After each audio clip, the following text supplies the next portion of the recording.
I've heard hire slow, fire fast, but I've spent so much time with people up front, and you only know what it's like to work with them when you work with them. Sophia Amoruso says hire slow and fire fast was common advice she got early and often when she was starting out as an entrepreneur. But it's one of the many corporate axioms she shirked along her scale journey. Sophia built the buzzy e-commerce brand Nasty Gal, and under her leadership, it reached nearly $100 million in annual sales. She managed to get there with absolutely no formal business training. And then firing fast is kind of risky. Don't fire too fast, right? You should give people opportunities to improve and point at this is your job description. If that doesn't work for you, that's totally cool. It could, maybe we're not aligned. And it's just, I think treating people with humanity is really important and something that I used to be a lot more kind of mercenary about and didn't do. Yeah. And it's something that's really important to me now. I've known Sophia Amoruso for more than a decade. Even in a world of other founders who lean toward the unconventional, she stands out as an unabashedly irreverent expert in branding.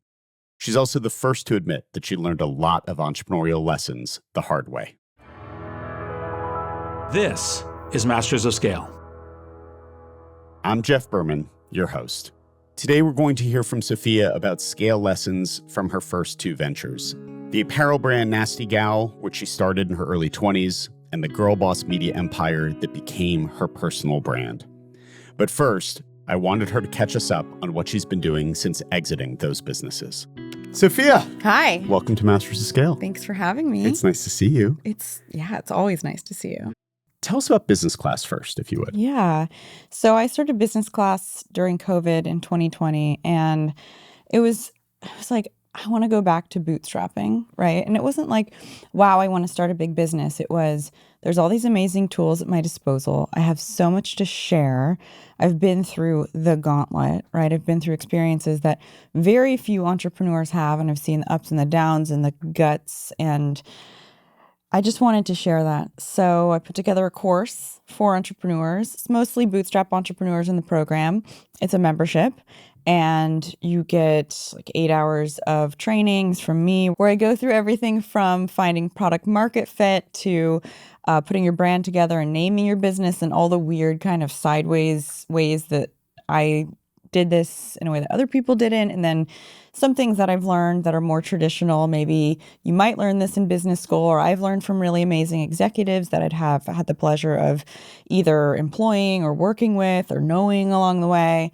So it's just a treasure trove of knowledge. And then it's also a community. So we have workshops and co-working sessions and ongoing content. And then probably at this point, over 100 hours of video.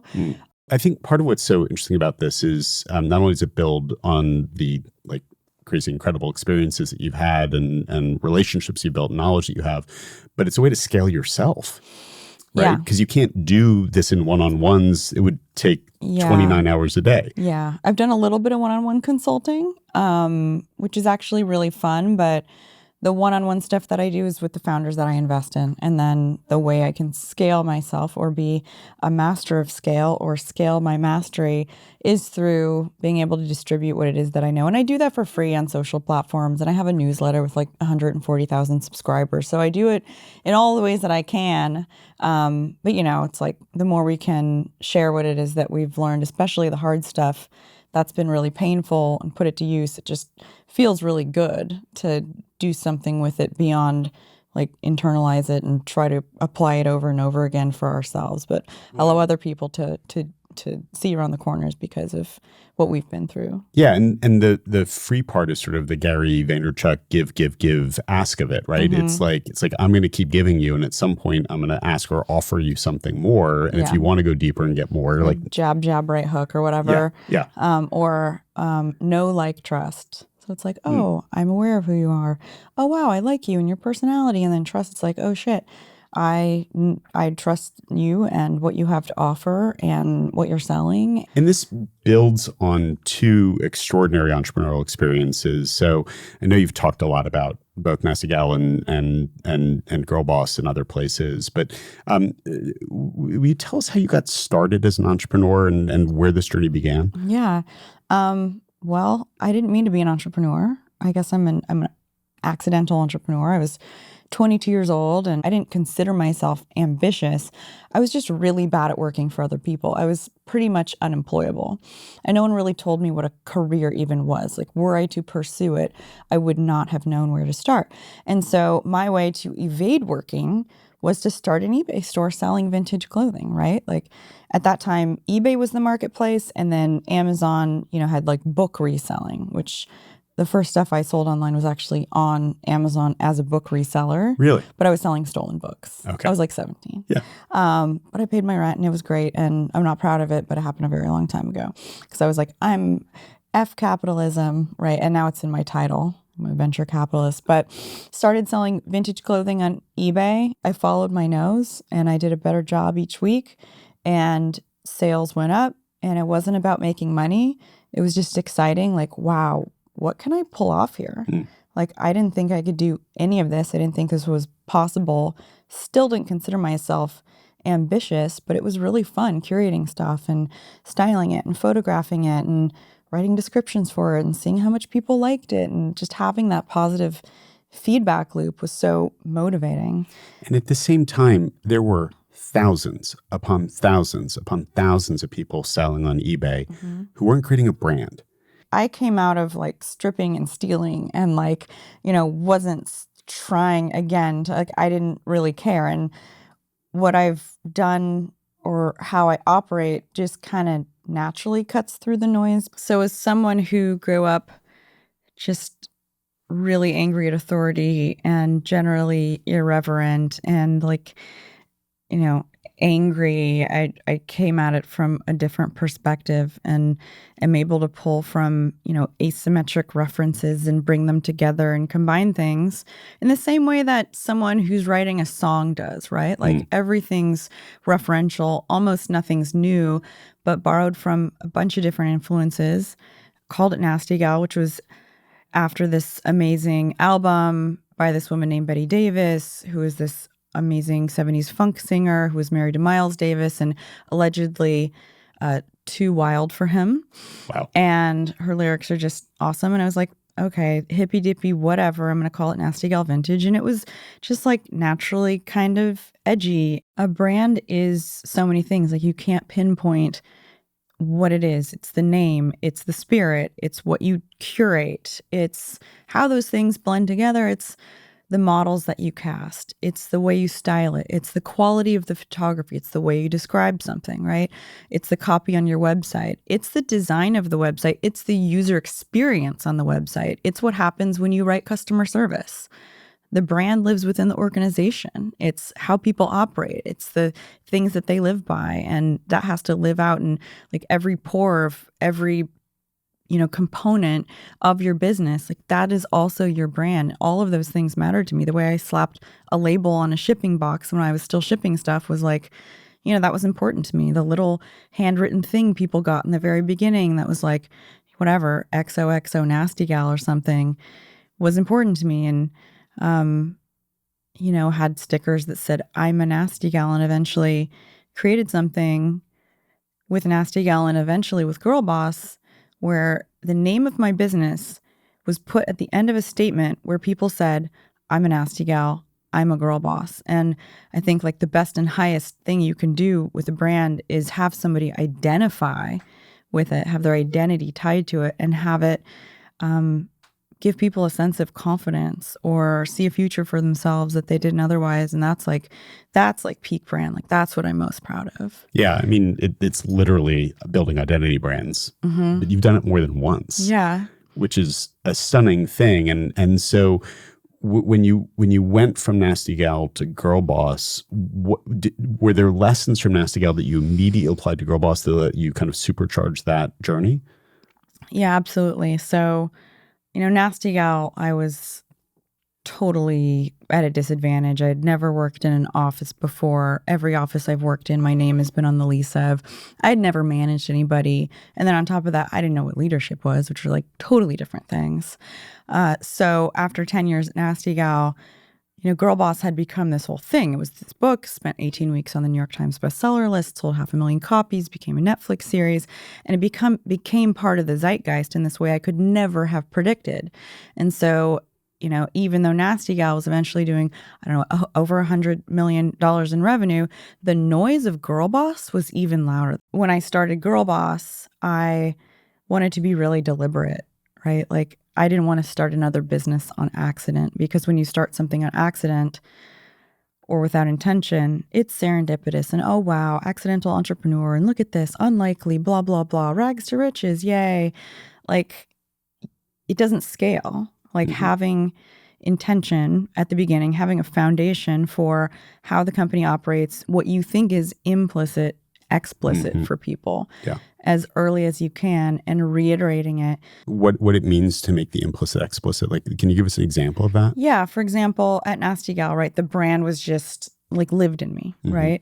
And as it exploded, I had people buying and curating, there was a person who bought knits and dresses and,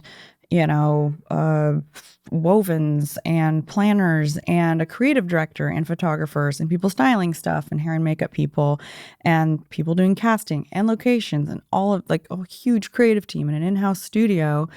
And all of those people were trying to decode what the brand was. And it was very late by the time we had this thing that was like, this is the brand book. This is how you use the logo.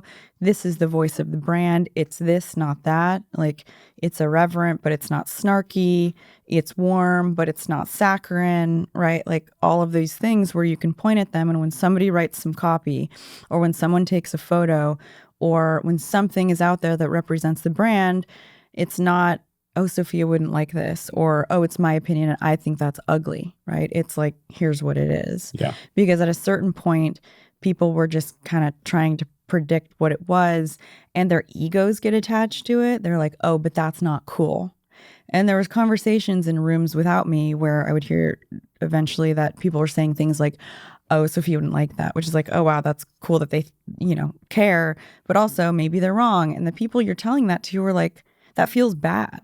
They're like, oh, I don't get it. They're telling me I'm not cool, or that's like not on brand. That's like the worst, is like, that's not on brand. And it's like, if it's debatable what's on brand or off brand, then it's just going to be like a cluster of people disagreeing, and the haves and have-nots of, creative or culture or whatever it is that you're trying to create something objective outside of you that says like, look, this is what it is. We can all point to this North Star as our source of truth. One of the contradictions of the current world is it's never been easier to build a brand because the barriers are down, right? I mean, like fragmentation of media, et cetera. And at the same time, it's never been harder because it's never been noisier. I mean, we are bombarded with impressions like second by second, effectively. Who's doing a good job of this right now? Who's breaking through in a way by taking sort of an outsider perspective or an oblique angle and creating a really meaningful brand in the world? I mean, I think Liquid Death is a great example. Yeah. So I invested in Liquid Death when it was like worth like $50 million, and they're like over $1 billion now. And Mike Cesario is a phenomenal CEO, and he came out of founder. like the punk hardcore scene. Yeah. Right. So, and he was a creative director, I think like an advertising agency or something. Yeah. We had him on recently. So, so he's bringing a totally different perspective and has the audacity to be like, yo, I'm going to slap a skull on a bottle of spring water and make water tough. Like there's, again, it's like peak brand. Like people have Liquid Death art tattooed on their bodies, right? When I was part of the founding team of Together, the women's sports and culture company with Sue Bird and Alex Morgan and Chloe Kim and Simone Manuel. And we said from the beginning that we will know that we have a brand when someone tattoos our logo on their body, which has now happened multiple times. It's an incredible experience to see that happen. Yeah. What are the other metrics that you look for, particularly now as we evolve into the investor life that you have? where you go, that's a brand that's breaking through or is going to break through? What are the data points you're looking for that tell you that? Or is that gut for you? That's a really good question. It's pretty gut for me. One thing that I always considered when I bought something for Nasty Gal is the product inherently shareable? You get 1 millisecond when someone's scrolling for something, they may or may not read the description. So every piece of real estate that you have to catch somebody's attention is important. So I think if you can see the silhouette of the product in more of like a Rorschach, is that how you say it, kind of way, like if the brand or the logo or some copy or something about it is so strong that it imprints on your brain like a stamp, it's gonna last. And so, and that can be marketing, that can be a logo, that can be the product, and it kind of all has to work together. But when I see that, I really understand the power of a brand. I invest in B2B software. So the thing that I'm able to help these companies with is they're not inherently brands, right? One of the companies I invested in is called Toothio, and they're a dental labor marketplace, right? I'm investing in companies through Trust Fund that are creating products that I wish I had when I was rubbing two sticks together, and there was no like Dropbox when I started, right? There was no like project management and collaboration tools or, AI web scraping stuff and social media automation or really social media. I was like adding people manually on MySpace in the beginning. So having built a company, a consumer business, yes, but a company on the internet, not having any of these things that have emerged to make it easier to start a business, to become an entrepreneur. Dental labor marketplace, it's not a workplace tool, but dental hygienists are able to work for themselves and set their schedules for the first time ever because of a platform like that. That's the power that eBay gave me, and I understand it like more than almost anybody. And also those tools that I didn't have now exist, and they're continuing to emerge. And I know which ones entrepreneurs really need, or freelancers, or I think the word entrepreneur means something very broad, right? You talk to a lot of people who've raised venture capital, whatever. It's like, someone doing Postmates is working for themselves. Like you can do a better job than other people. Doesn't matter what you're doing, you can do a better job than other people. And you can take what you learn, even if it's in a gig marketplace, and you can leave and do your own shit. But like, all of these things give people an opportunity to move faster, a framework to build a business. Sophia, first of all, I'm not going to say double click. I will not say double click, but I do want to pause for a moment on, there's this popularized version of an entrepreneur who bootstraps a company and then raises venture and whatever. And the vast, vast majority, like 18 million new businesses started in this country over the last 4 years are not venture backed. And there's no aspiration for them to be venture backed. And there shouldn't be. And they shouldn't be venture backed. Yeah. That's exactly right. But they still need software. They still need products and services to help them run their business. And so part of what I hear you saying is that's a marketplace you understand because you were and you are a version of the end consumer for that. The density that I had, the little amount of information I had, and the amount of shit I had to decode without that software is, and then how far I got understanding what that complexity looks like once you have hundreds of employees is kind of an unlikely thing. So tell us about Trust Fund. First of all, why become a VC? Why launch your own fund?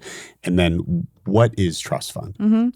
So I had done a lot of angel investing with my own money and had access to deals by the sheer nature of having raised venture capital, knowing other VCs, knowing angel investors, knowing entrepreneurs who were starting things, knowing entrepreneurs who were referring me to their friends who were starting interesting things, and those people having heard of me and seen my story and being like, holy shit, her expertise, whether it's through building a business or knowing what not to do building a business now, and especially building brands, could be really valuable to me. So founders wanted to work with me. They wanted me to invest. I, was getting into really great deals. I invested in Kindbody and Liquid Death and Public.com and 8 Sleep and Therabody and some really awesome brands.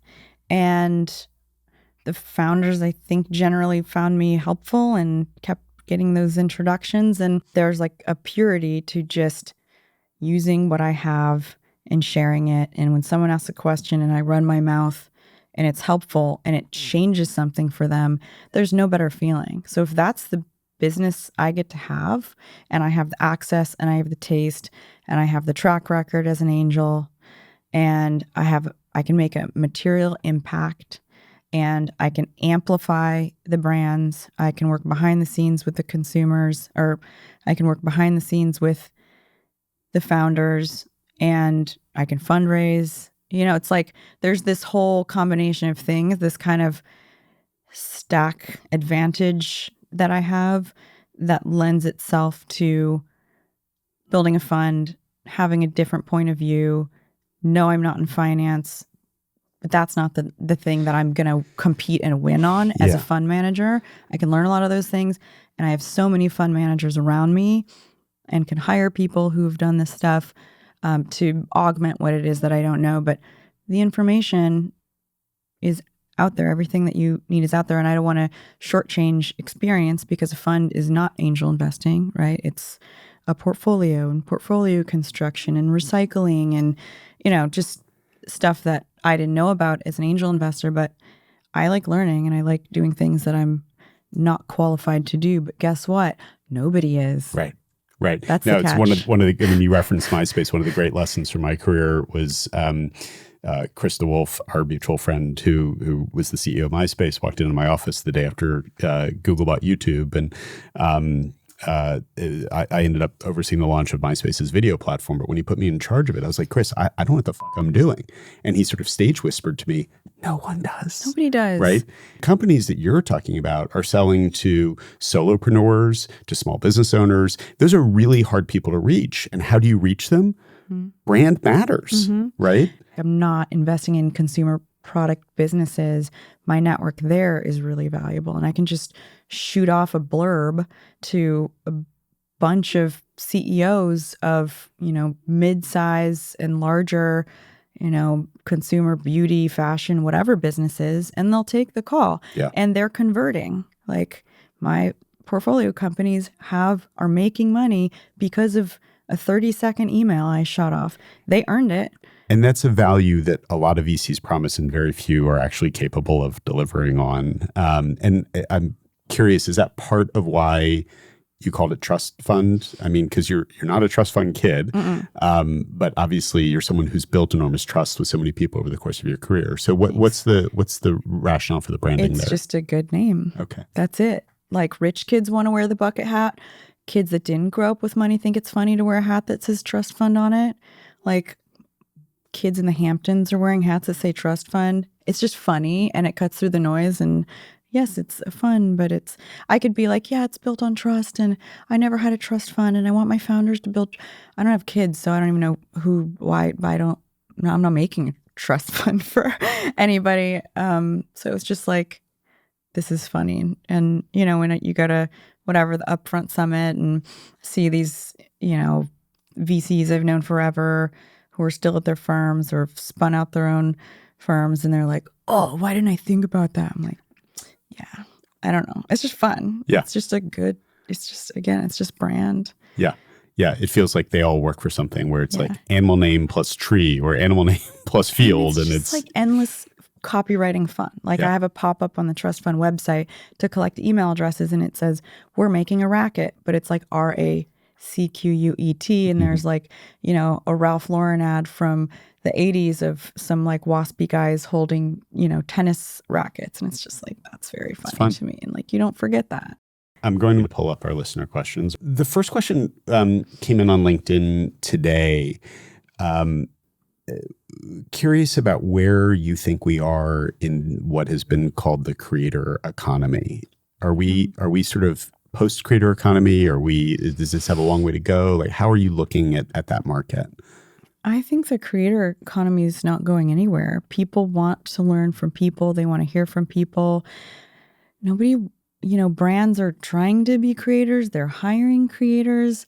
People trust people, right? And somebody's individual experience is a lot more valuable than a textbook or some crowdsourced something or other on a blog, and who knows who wrote it. And if they just researched something and, pooped it out, and we're supposed to take that seriously.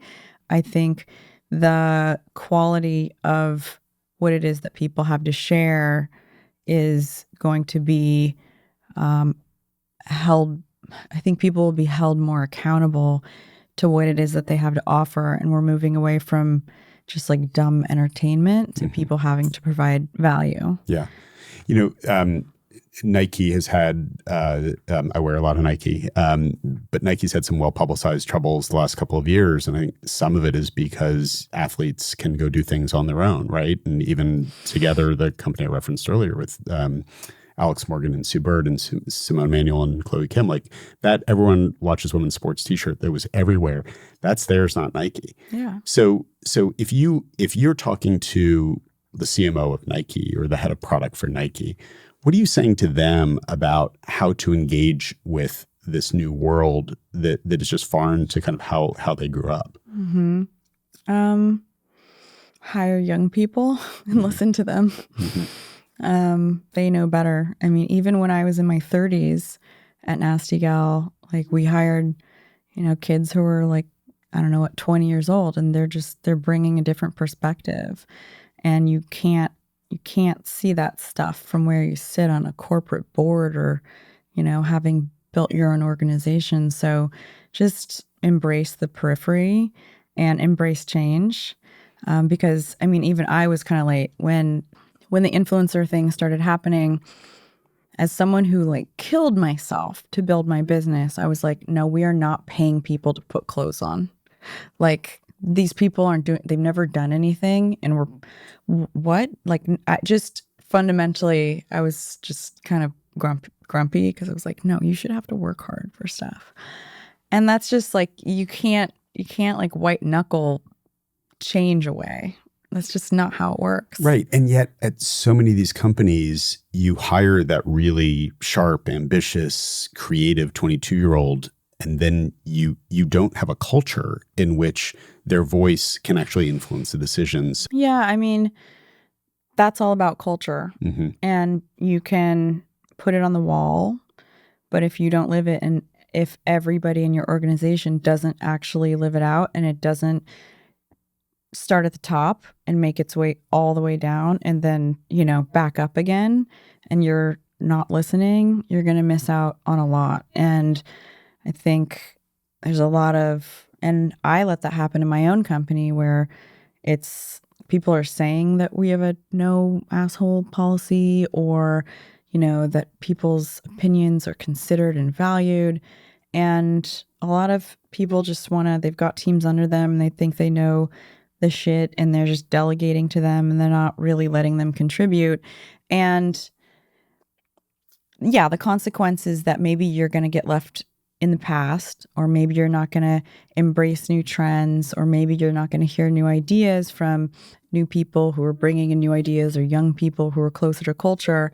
But also, people are going to hate their jobs. Yeah. Like, just the totally outside of how that can hurt your business.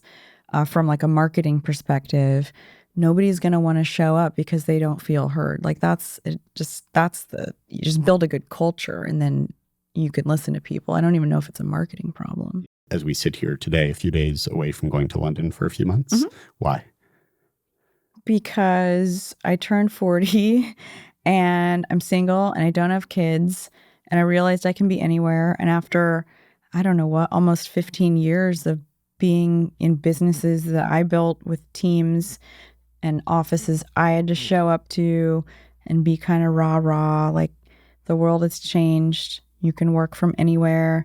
I don't want to be like a nomad per se, but I've been in LA for 14 years, and I've been in my house for 10 years. I bought my house when I was 28. And I don't want to maintain as much. I don't want as much. I got rid of like 80% of my closet. My closet's like was the size of like a bedroom. And I'm not missing anything. I'm not wondering where anything went. I don't remember what I put in bags. I'm going to have some kind of like a clothing sale on the...